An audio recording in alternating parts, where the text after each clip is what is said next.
Lalu kata seorang penyihir tadi, nah kalau kamu ingin sembuh dari sihir ini, lalu dia mensyaratkan macam-macam.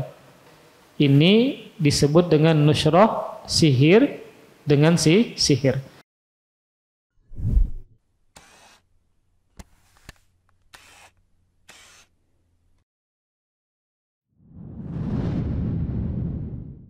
Bismillah. Assalamualaikum warahmatullahi wabarakatuh.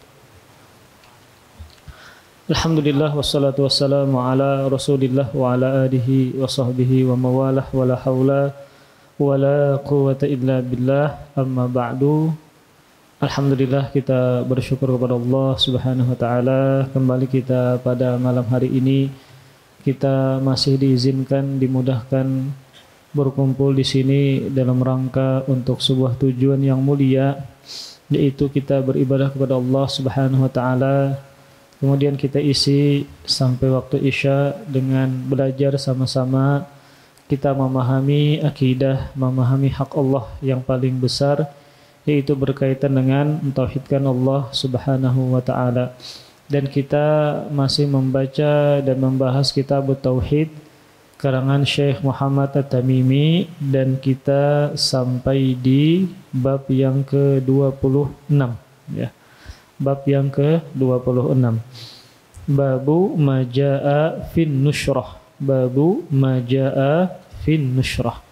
Bab sesuatu yang datang yang membahas berkaitan tentang nushrah, tentang nushrah.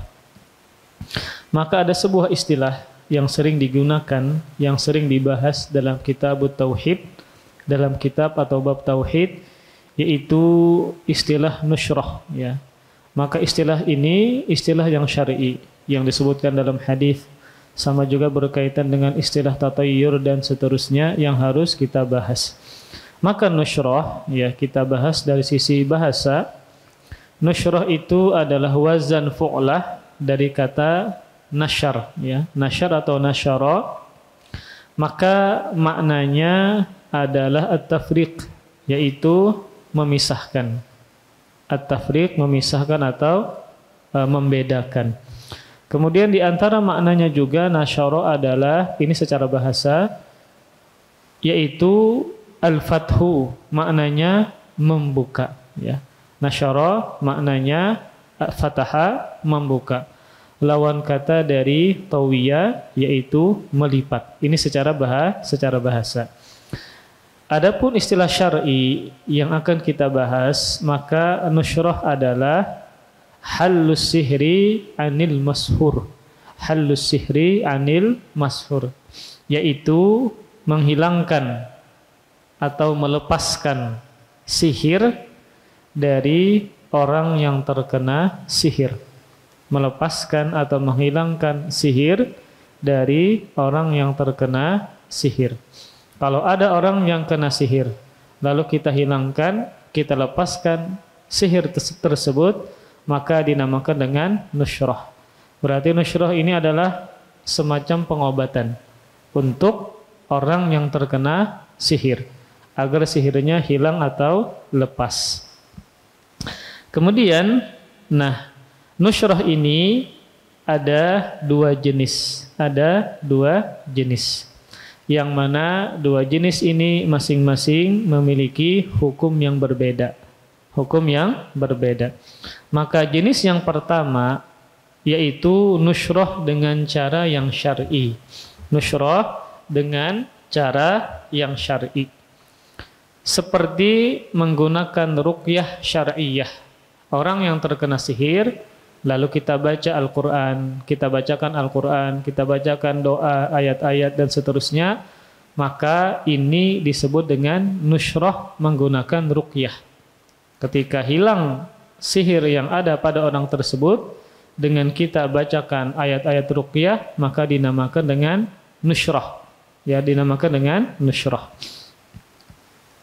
Kemudian, jenis yang kedua, nushrah menggunakan sihir. Nushrah menggunakan sihir. Maksudnya apa? Sihir dibalas dengan sihir. Jadi ketika ada orang yang terkena sihir, ya, cara melepaskannya adalah dengan sihir juga. Nah, maka ini nusyrah dengan menggunakan sihir, ya.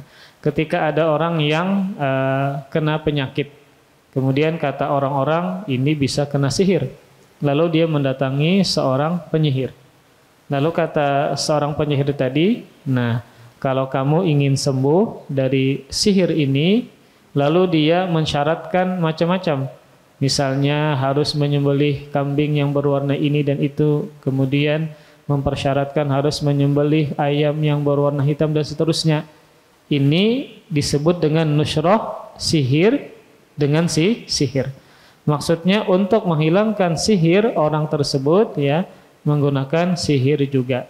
Berarti kan ini bermanfaat sihirnya, ya, untuk menghilangkan sihir yang ada pada seseorang. Nah, kalau yang pertama, jenis pertama tadi, maka ini tentu nusyrah dengan ruqyah adalah dibolehkan, ya, bahkan dianjurkan kalau kita ingin menolong orang lain ketika dia kena sihir. Adapun jenis yang kedua, yaitu sihir, nusyrah menggunakan sihir, ya, sihir dibalas dengan sihir, maka ini ada silang pendapat dari para ulama. Berarti ada yang membolehkan dan ada yang mengharamkan. Ketika disebut ada silang pendapat, berbeda pendapat, maka berarti ada yang membolehkan dan ada yang mengharamkan. Maka jenis yang kedua ini, yaitu menghilangkan sihir dengan sihir juga, maka ini ada perselisihan dari para ulama. Maka ada yang mengharamkan dan ada yang membolehkan. Nah, ulama yang mengharamkan, ya, seperti para ulama yang bermadzhab Maliki, Imam Malik, ya, para ulama yang bermadzhab Malik, maka mereka mengharamkan jenis nusyrah seperti ini, yaitu menggunakan sihir untuk menghilangkan sihir. Kemudian juga mazhab Imam Syafi'i, ya, kemudian juga sebagian dari ulama yang bermazhab Hambali seperti Ibnu Taimiyah, Ibnu Qayyim, ya, kemudian Syekh Muhammad At-Tamimi pengarang kitab ini, ya, dan juga seperti Syekh bin Baz, Syekh Utsaimin dan juga syekh yang lainnya, yang mana mereka mengharamkan jenis nusyrah seperti ini, yaitu menggunakan sihir untuk mengobati, menghilangkan orang yang terkena sihir. Kemudian ada lagi yang membolehkan, ya, ada lagi yang membolehkan. Yang kebanyakannya adalah dari ulama-ulama yang bermadhab Hambali, seperti Ibnu Qudamah, ya, kemudian Ibnu Muflih, Al-Buhuti, ya. Ada juga yang dari bermadzhab Syafi'i seperti Imam Muzani. Maka mereka membolehkan menggunakan sihir dalam rangka mengobati orang yang terkena sihir. Apa alasan mereka sehingga mereka mengatakan boleh? Maka ada dua alasan. Yang pertama karena bermanfaat. Karena bermanfaat menghilangkan sihir yang ada pada diri seseorang. Kemudian alasan yang kedua adalah karena situasi darurat. Nah, situasi darurat. Maka kaidah usul fikihnya adalah ad-darurat tubihul mahdzurat. Sesuatu yang mudarat itu membolehkan hal-hal yang dilarang. Kan dilarang sihir. Tetapi ketika darurat dalam rangka mengobati orang yang terkena sihir, maka menjadi boleh. Ini alasan dari mereka yang mengatakan boleh menggunakan sihir dalam rangka mengobati orang yang terkena sihir. Maka di antara ulama yang mengharamkan tadi ada juga Imam Ibnu Hajar Al-Haytami. Maka beliau mengatakan, beliau bermadzhab Syafi'i, kata beliau, "Fan-nusyrah allati hiya minas sihri muharramatun." Maka nusyrah yang dia termasuk sihir, ya, menggunakan sihir, maka hukumnya adalah diharamkan. Wa in kanat liqasdi hallihi, sekalipun tujuannya adalah untuk melepaskan, menghilangkan sihir yang ada pada diri seseorang. Berarti kan ini bermanfaat. Bi khilafin nusyratil lati laysat minas sihri, berbeda dengan nusyrah yang tidak ada sihirnya, yang tidak menggunakan sihir. Seperti kita menghilangkan sihir dengan bacaan-bacaan dan seterusnya. Fa innaha mubahah, maka dia dibolehkan. Kama bayyanaha al-a'immah wa dzakaru laha kaifiyat. Sebagaimana yang dijelaskan oleh para imam dan mereka menyebutkan cara-cara tertentu berkaitan dengan nusyrah yang dibolehkan tadi. Nah, kemudian tadi ulun sebutkan bahwa di antara ulama yang membolehkan alasannya ada dua. Yang pertama karena bermanfaat, yang kedua karena darurat. Kemudian pada ikhwas sekalian, maka penulis membawakan beberapa dalil berkaitan tentang nusyrah ini. Nusyrah tadi adalah menghilangkan sihir yang ada pada seseorang yang terkena sihir. Kalau kita misalnya mengobati orang yang terkena sihir, dia sembuh, maka namanya nusyrah.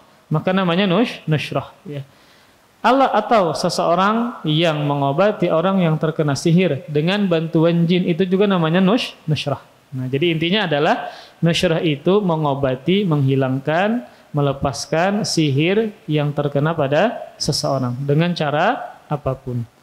Kemudian maka di antara dalil yang kita sebutkan berkaitan tentang nusyrah ini, penulis mengatakan an Jabir radhiyallahu anhu anna Rasulullah sallallahu alaihi wasallam su'ila anin nusyrah faqala hiya min amali syaitan rawahu Ahmad bisanadin jayyid wa Abu Daud wa qala su'ila Ahmad anha faqala Ibnu Mas'ud yakrahu hadza kullahu.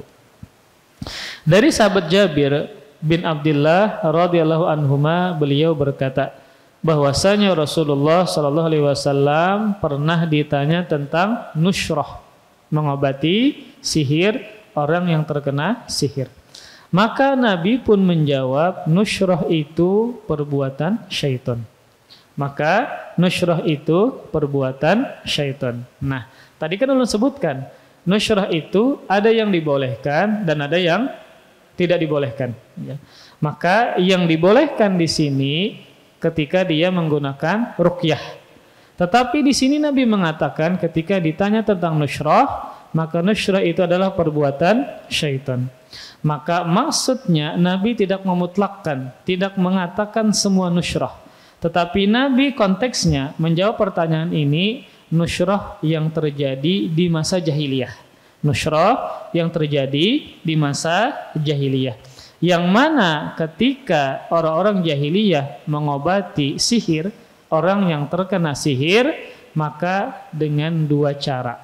Ini tentu diharamkan. Seperti antakuna bistikhdamis syayatin, yaitu menggunakan bantuan syaitan. Menggunakan bantuan syaitan. Maka inilah yang Nabi katakan hiya min amali syaitan. Nusyrah itu adalah perbuatan syaitan. Kenapa? Karena cara mengobatinya minta bantuan kepada syaitan, kepada jin yang membangkang. Nah, bagaimana hukumnya ketika mengobati orang yang terkena sihir ini dengan bantuan syaitan? Apakah serta-merta itu adalah kesyirikan atau tidak? Maka ada rinciannya. Maka ketika seseorang yang mengobati orang yang terkena sihir dengan meminta bantuan syaitan tadi, kalau seandainya orang ini yang mengobati ini meminta bantuan syaitan, tidak sampai minta hajatnya kepada syaitan kecuali dengan kesyirikan, maka hukumnya adalah syirik. Nah, kalau seandainya tidak sampai kepada derajat kesyirikan, maka itu adalah perbuatan maksiat. Seperti misalnya ketika dia minta bantuan kepada syaitan. Ternyata orang yang kena sihir ini ada seseorang yang pelakunya dia misalnya membuat buhul, ikatan-ikatan dari rambut si korban. Dia letakkan di sisi rumah si korban tadi.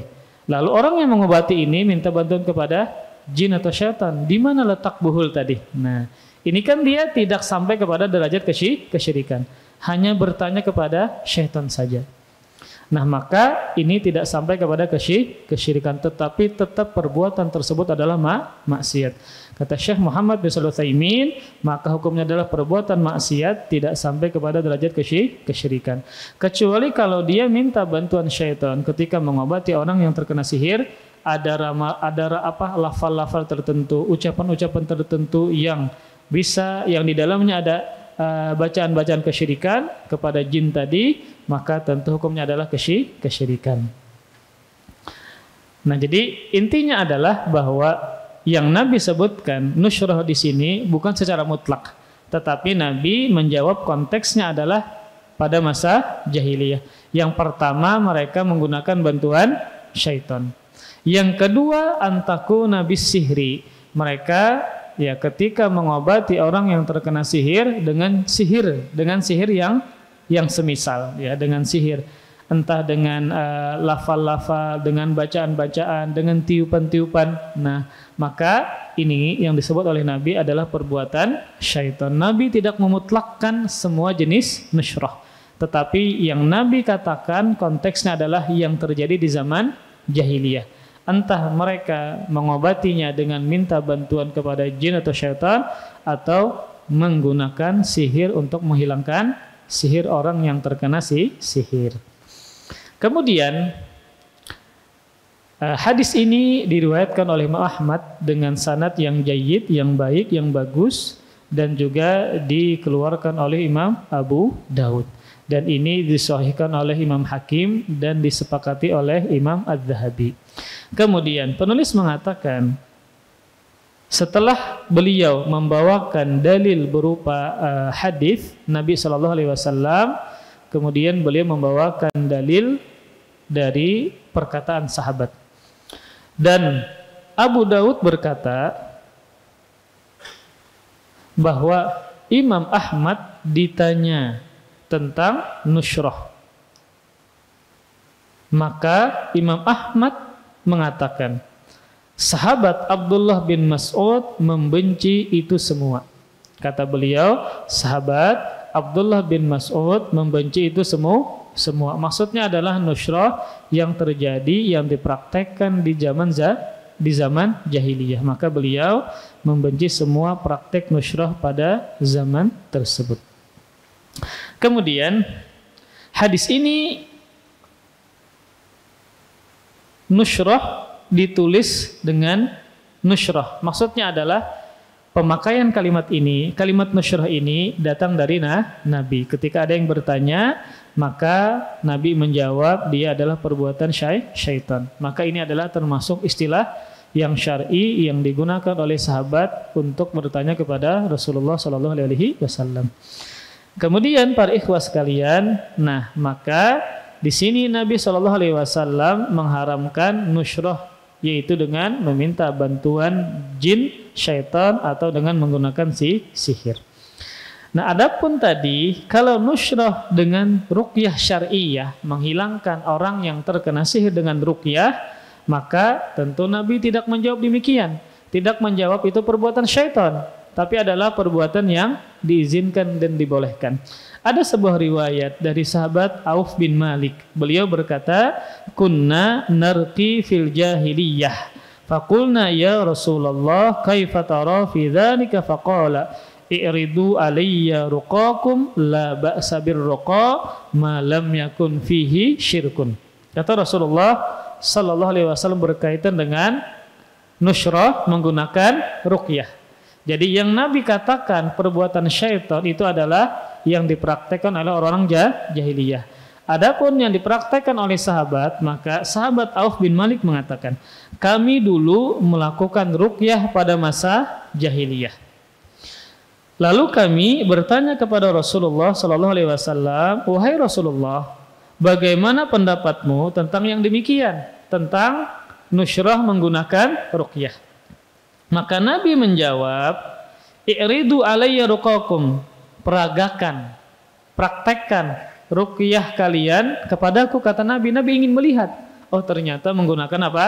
Ayat Al-Quran. Maka Nabi mengatakan, tidak mengapa dengan ruqyah-ruqyah yang kalian bacakan untuk menushrah, menghilangkan sihir orang yang terkena sihir. Nabi katakan, selama ruqyah tersebut tidak ada di dalamnya kesyirikan. Selama jampi-jampi tadi tidak ada di dalamnya kesyirikan. Isinya adalah ayat Allah, hadis, doa-doa dan seterusnya.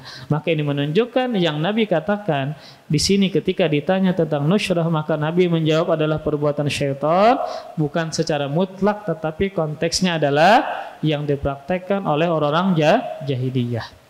Kemudian dalil yang berikutnya berkaitan dengan masalah nushrah ini. Wa fil Bukhari an Qatadah qultu li Ibnil Musayyib rajulun bihi tibbun au yu'khadhu an imraatihi ayuhallu anhu au yunshar qala la ba'sa bihi innama yuriduna bihil islah fa amma ma yanfa falam yunha anhu. Hadis ini sahih dikeluarkan oleh Imam Bukhari, dan dalam Sahih Bukhari dari Qatadah ini adalah tabi'in, muridnya Anas bin Malik. Beliau mengatakan kepada tabi'in yang lain yang bernama Sa'id ibnul Musayyib, saya bertanya kepada Sa'id ibnul Musayyib, ada seseorang yang terkena sihir atau terkena guna-guna, atau dia terkena sihir sehingga dia tidak bisa menggauli istrinya. Nah, ini subhanallah ya.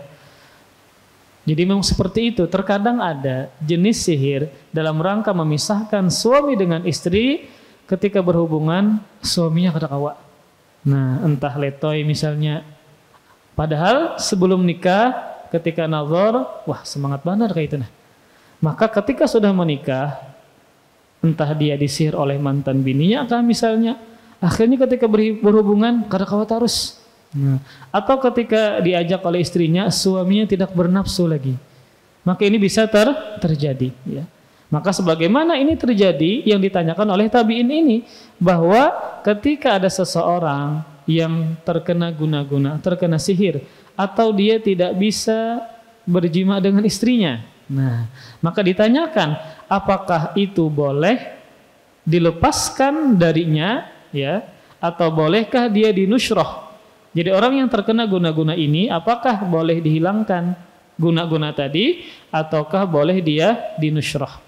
Maka tabi'in ini menjawab, Sa'id bin Musayyib ini menjawab, nusyrah itu dibolehkan. Kata beliau, nusyrah itu dibolehkan karena yang mereka inginkan ketika menusyrah hanyalah untuk memberikan maslahat, untuk menolak mudarat. Apa mudaratnya? Tadi ketika dia kena guna-guna, maka bisa jadi suami tidak bisa berjima dengan istrinya.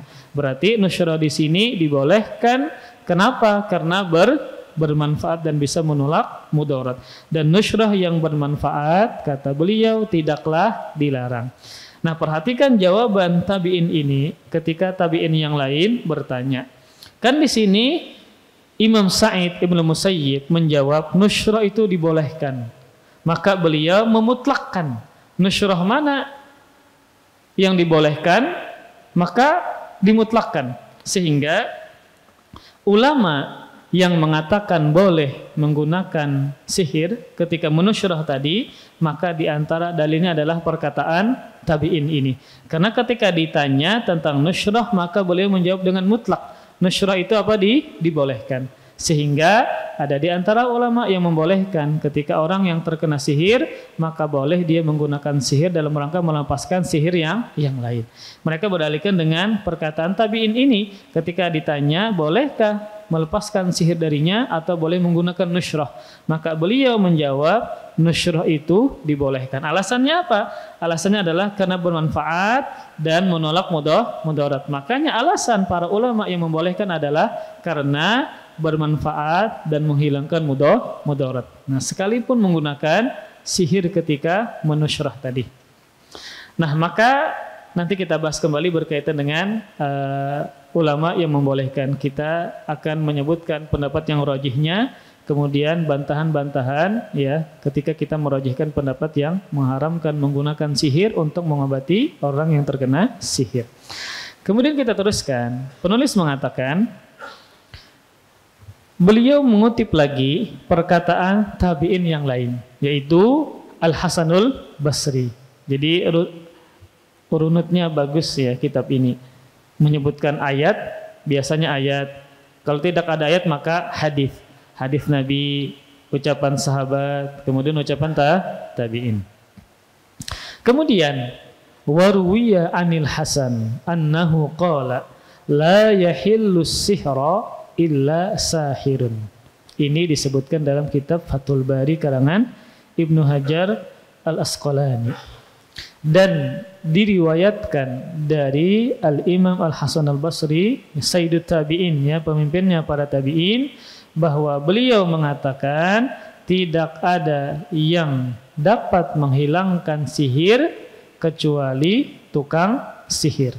Tidak ada yang dapat menghilangkan sihir, ya, pengaruh sihir, orang yang terkena sihir, kecuali tukang sihir juga. Maka perkataan beliau ini mengisyaratkan bahwa nusyrah itu haram. Kenapa? Karena tidak ada yang dapat menghilangkan pengaruh sihir kecuali penyihir juga. Nah, maka otomatis dia minta bantuan kepada si tukang sihir ini. Maka wallahu alam bisa jadi yang terjadi di zaman beliau banyak nusyrah itu menggunakan praktek sihir. Sehingga beliau katakan yang bisa melepaskan pengaruh sihir adalah tukang sihir juga. Kemudian qala Ibnul Qayyim an-nusyrah halus sihri anil mashur wa hiya naw'an ahaduhuma hallun bisihrin mithlihi wa huwa alladhi min amali syaitan wa alayhi yuhmalu qawlul hasan fayataqarrabu an-nashiru wal muntashiru ila syaitan bima yuhib fayabtilu amalahu anil mashur. Wa tsani an-nushrah bir-ruqyah wa ta'awudzati wal adwiyati wad da'awatil mubahah fa hadza jaizun. Al-Allamah Ibnul Qayyim Al-Jauziyah, muridnya Syekhul Islam Ibnu Taimiyah, beliau berkata, dan nushrah itu adalah penyembuhan atau menghilangkan terhadap seseorang yang terkena sihir. Nushrah ada dua jenis kata beliau. Pertama, menghilangkan sihir dengan sihir juga. Jadi orang yang terkena sihir, maka bagaimana cara menghilangkannya? Maka dengan sihir juga. Nah, kata beliau, dan inilah yang termasuk perbuatan syaitan yang dikatakan oleh Nabi pada dalil yang pertama. Dan dapat kita katakan bahwa nushrah jenis inilah yang dimaksud oleh Hasanul Basri dalam pendapatnya. Apa tadi kata beliau? Nushrah itu tidak bisa dihilangkan pengaruh orang yang terkena sihir, ya, maka pengaruhnya tidak bisa dihilangkan kecuali oleh tukang sihir juga. Maka inilah maksud dari kata-kata beliau bahwasanya ketika seseorang itu menushrah menggunakan sihir. Karena baik orang yang berniat menyembuhkan ataupun korban sihir akan disembuhkan, sama-sama harus melakukan ritual-ritual tertentu yang disukai oleh syaitan dalam rangka mendekatkan diri kepadanya, sehingga syaitan tersebut akan melepaskan sihir yang dilancarkan kepada si korban. Nah, ini ada kelazimannya, ada konsekuensinya. Ketika misalnya dia menggunakan sihir juga, minta bantuan syaitan, maka di dalamnya tentu ada ritual-ritual tertentu yang bisa mendekatkan kepada syaitan, akhirnya terjerumus ke dalam praktik kesyirikan. Kemudian yang kedua kata beliau jenisnya adalah penyembuhan dengan menggunakan ruqyah, nushrah dengan menggunakan ruqyah, dan juga ayat-ayat ta'awudz, meminta perlindungan seperti muawwidzataini, al-falaq dan an-nas. Dan juga dengan obat-obatan, ya, dengan obat-obatan, misalnya dengan daun bidara. Nah, ya, memang syaitan itu tidak suka dengan daun bidara. Ya, ada juga yang mengatakan dengan kulit jeruk, ya. Wallahu alam, ya, apakah memang itu tidak disukai oleh syaitan, ya.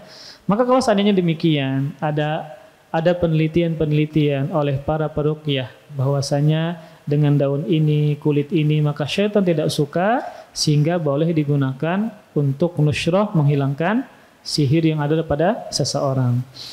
Dan juga doa-doa yang dibolehkan, diperkenankan dengan, dan cara ini diperbolehkan kata beliau, sehingga kesimpulan yang disebutkan oleh Ibnul Qayyim ini sangat baik berkaitan dengan masalah nushrah, yaitu nushrah itu terbagi dua. Ada yang dibolehkan dan ada yang diharamkan. Yang dibolehkan kalau menggunakan ruqyah syar'iyah dengan pengobatan-pengobatan yang mana memang terbukti, ya, diteliti, maka dibolehkan. Adapun menggunakan syaitan dengan bantuan sihir juga, maka ini kata beliau diharamkan. Nah, Kita akan bahas yang ulun bahas pada awal tadi berkaitan dengan di antara ulama ternyata membolehkan, ya. Ketika ada orang yang terkena sihir, maka menggunakan sihir juga dalam rangka untuk menghilangkan mudarat pada orang yang terkena sihir tadi. Kan alasan yang membolehkan adalah dua. Yang pertama karena bermanfaat, yang kedua karena darurat. Nah, maka kita akan membahas permasalahan ini. Maka memang kita sebutkan pendapat yang rajihnya adalah hukumnya haram ketika dia menggunakan bantuan syaitan atau dia menggunakan sihir untuk melepaskan sihir orang yang terkena sihir. Kemudian, nah ini berkaitan ya dalil yang kita sanggah ya, atau ulama-ulama yang mengatakan itu dibolehkan menggunakan sihir ya untuk pengobatan orang yang terkena sihir. Maka perhatikan, bantahan yang pertama adalah tetap hukumnya haram ya. Kita rajihkan pendapatnya adalah haram menggunakan sihir untuk mengobati. Maka dalil yang pertama adalah hadis yang kita sampaikan tadi, jawaban Rasulullah SAW, huwa min amalis syaitan. Dia adalah perbuatan syaitan. Kan Nabi ditanya tentang nushrah, maka Nabi menjawab, dia adalah perbuatan syaitan. Memang Nabi tidak langsung mengatakan haram, enggak. Kesyirikan enggak. Tetapi Nabi mengatakan itu adalah perbuatan syaitan. Kira-kira kalau Nabi sebutkan perbuatan syaitan, diikutikah atau dijauhkankah? Dijauhkan. Dijauhi. Dalam Al-Quran banyak Allah menyuruh kita untuk menjauhi perbuatan syaitan. Maka Nabi di sini mengatakan perbuatan syaitan berarti tegas Nabi melarang. Nah, sebenarnya satu dalil ini saja cukup untuk membantah ulama-ulama yang membolehkan. Kita ikut pendapat Nabi kah atau pendapat ulama yang membolehkankah? Tapi tetap kita menghormati para ulama tersebut ya. Maka ketika Nabi mengatakan berkaitan dengan kebiasaan orang-orang jahiliyah menggunakan syaitan ya, atau mereka menggunakan sihir dalam rangka pengobatan orang yang terkena sihir, maka Nabi katakan itu adalah perbuatan syaitan. Maka ini jelas Nabi melarang perbuatan dan praktek pengobatan tersebut. Kemudian dalil yang kedua ya, bahwasanya nushrah dengan sihir, dengan bantuan jin, mengobati orang yang terkena sihir adalah haram karena nushrah jenis ini ada konsekuensinya, akhirnya mendatangi tukang sihir dan dukun. Ini kembali lagi kepada pembahasan sebelumnya. Ada ancaman orang yang mendatangi dukun. Lalu dia bertanya, lalu dia membenarkan. Maka salatnya 40 hari tidak diterima dan dia telah kufur terhadap apa yang diturunkan oleh Nabi kepada Nabi Muhammad sallallahu alaihi wasallam. Kufur terhadap apa? Al-Qur'anul Karim. Akan banyak kelaziman-kelaziman kalau seandainya dia mengatakan hukumnya bahwa boleh. Akhirnya datang kepada tukang sihir, datang kepada dukun, bertanya kemudian apa? Membenarkan perkataannya. Akhirnya dia datang kepada dukun dan para tukang sihir, sehingga itu dilarang. Kemudian dalil yang ketiga tetap hukumnya haram adalah, perhatikan hadis ini, ada sebuah hadis yang dikeluarkan oleh Abu Dawud tentang pengobatan. Kata Rasulullah SAW, Innallaha anzala da'a wad dawa'a wa ja'ala likulli da'in dawa'an fatadawaw wa la tadawaw biharam. Kata Rasulullah SAW, sungguh Allah telah menurunkan penyakit dan obatnya dan menjadikan obat bagi setiap penyakit yang ada. Jadi setiap ada penyakit pasti ada obatnya. Tapi kemudian ada pertanyaan, ayat itu Bang kenapa Jar? Kereda obatnya, bukan kereda obatnya, belum ketemu. Pasti ada obatnya namun belum ketemu.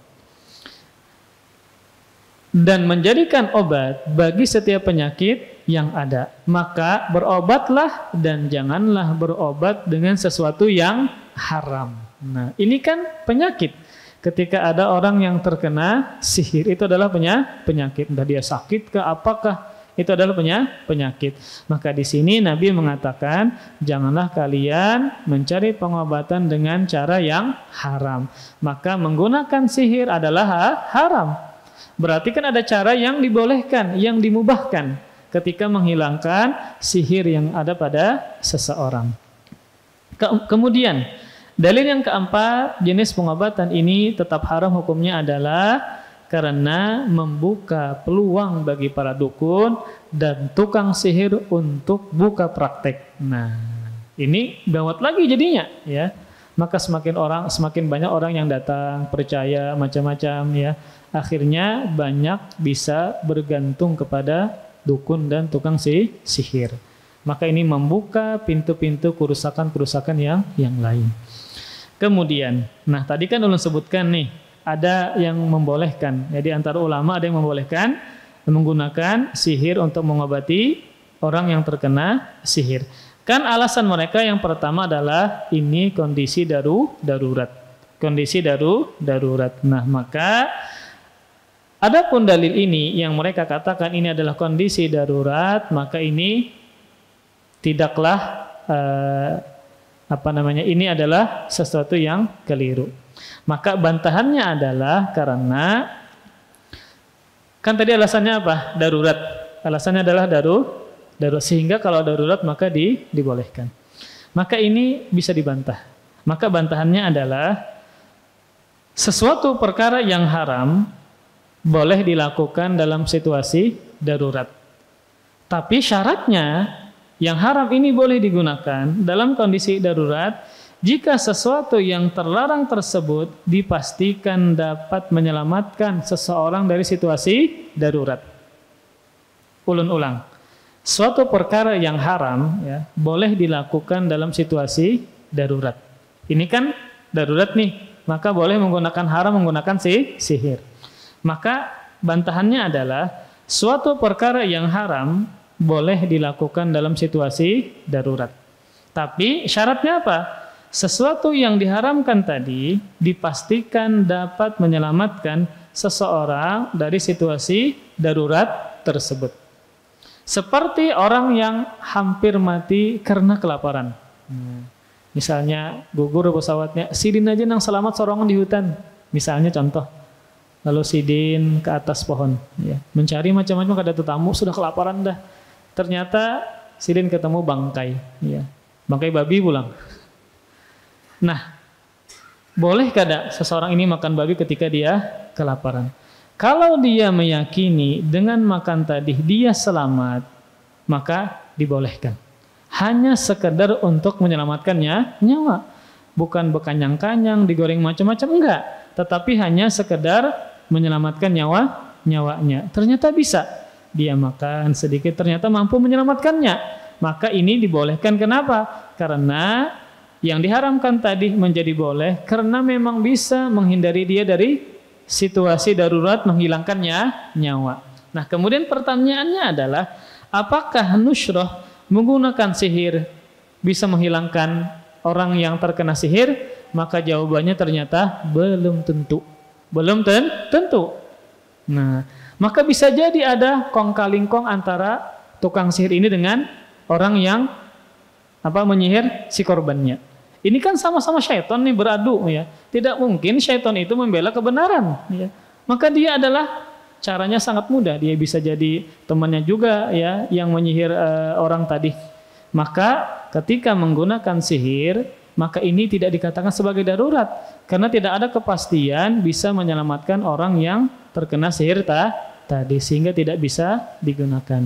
Maka kaidah darurat ya itu membolehkan menggunakan haram kalau sesuatu yang diharamkan tadi dipastikan bisa menyelamatkan seseorang dari situasi darurat tersebut. Contoh kayak orang hendak kelaparan, kedada makanan kecuali ada babi. Nah, lalu tangkap babinya yang disembelih misalnya. Maka ketika dia makan dia yakin bisa menyelamatkan. Maka dibolehkan sekedar hanya bisa bertahan hidup.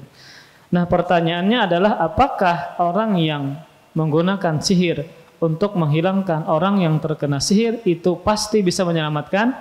Ternyata jawabannya belum tentu. Bahkan faktanya banyak korban yang kena sihir akhirnya minta pertolongan kepada para dukun, namun tetap sihir tersebut tidak terangkat, bahkan orangnya sampai meninggal dunia. Berarti kan ini tidak ada kepastian apakah bisa menyelamatkan orang yang kena sihir menggunakan sihir juga. Kemudian bantahan yang selanjutnya kedua ya, maka kan tadi alasannya adalah darurat. Alasannya adalah darurat. Maka nusyrah dengan sihir tidak bisa dikatakan darurat. Kenapa? Karena masih ada alternatif yang lain untuk menghilangkan sihir, yaitu dengan ruqyah syar'iyah. Nah, kan darurat itu kalau tidak ada jalan lain kecuali menggunakan haram tadi, maka silahkan. Jadi ada dua yang bisa kita simpulkan berkaitan menggunakan yang diharamkan tatkala darurat.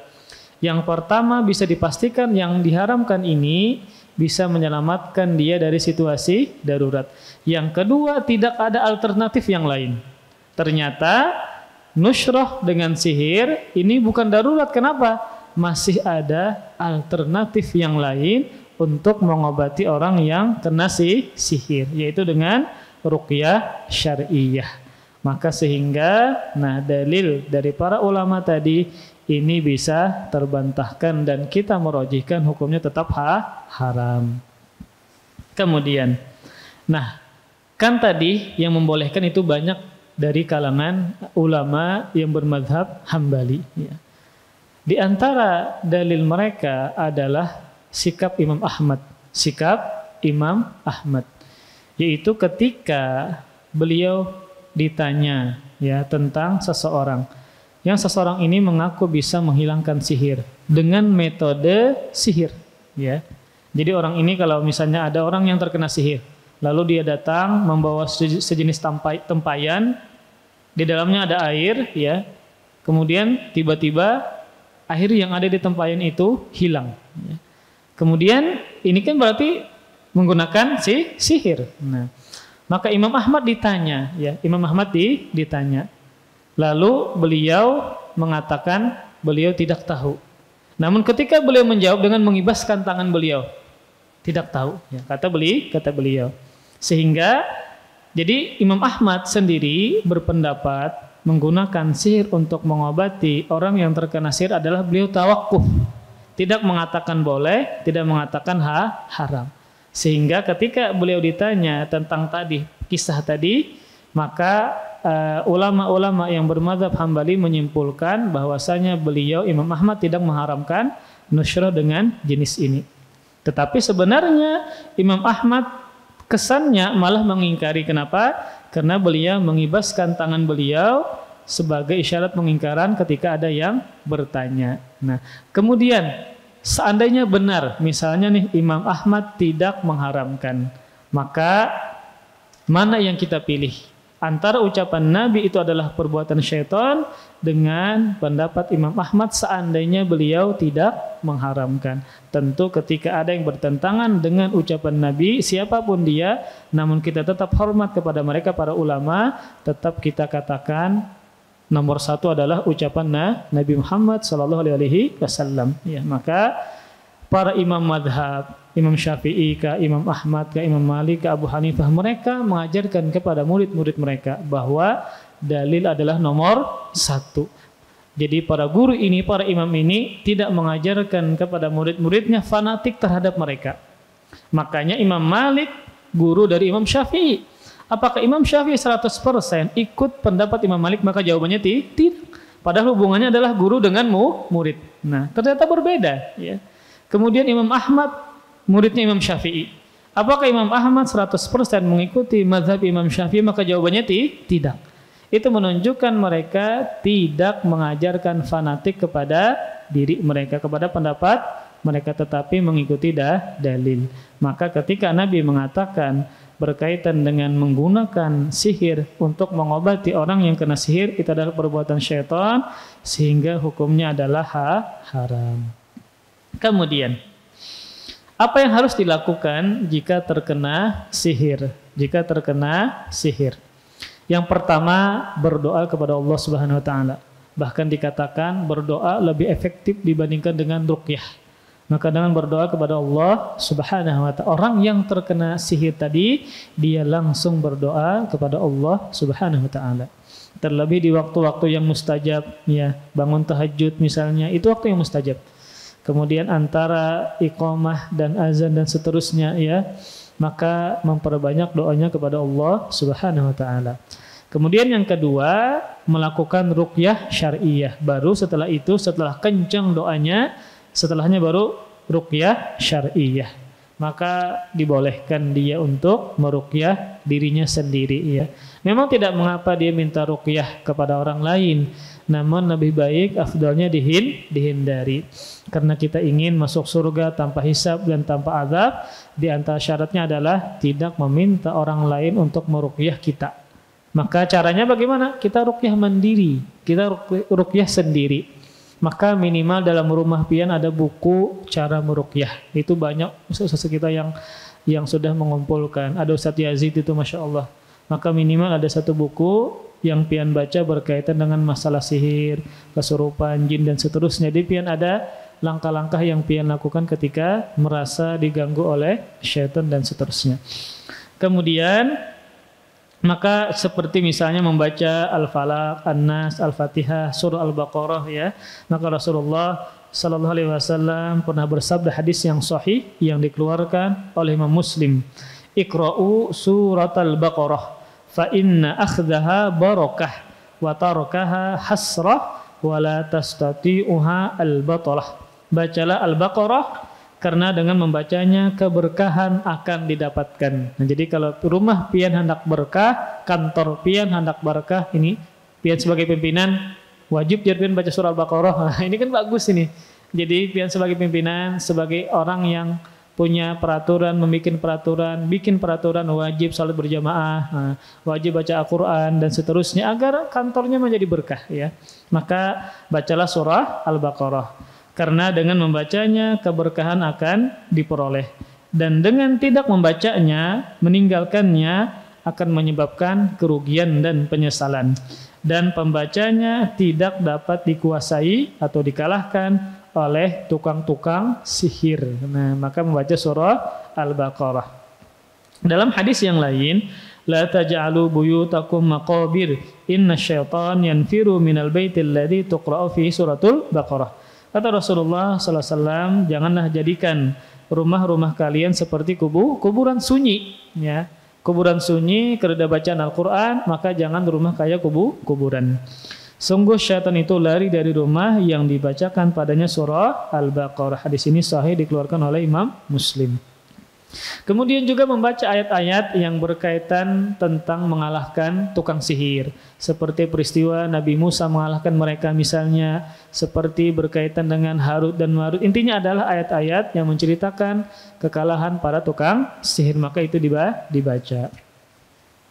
Kemudian kandungan dari bab ini ada dua saja, ya. Yang pertama adalah an-nahyu anin nushrah, larangan dari nushrah. Maksudnya adalah ini yang dilarang ketika berkaitan dengan minta bantuan syaitan atau tukang sihir. Kemudian kandungan yang kedua, al-farqu bainal manhiyi anhu wal murakhkhasi fihi mimma yuzilul iskal.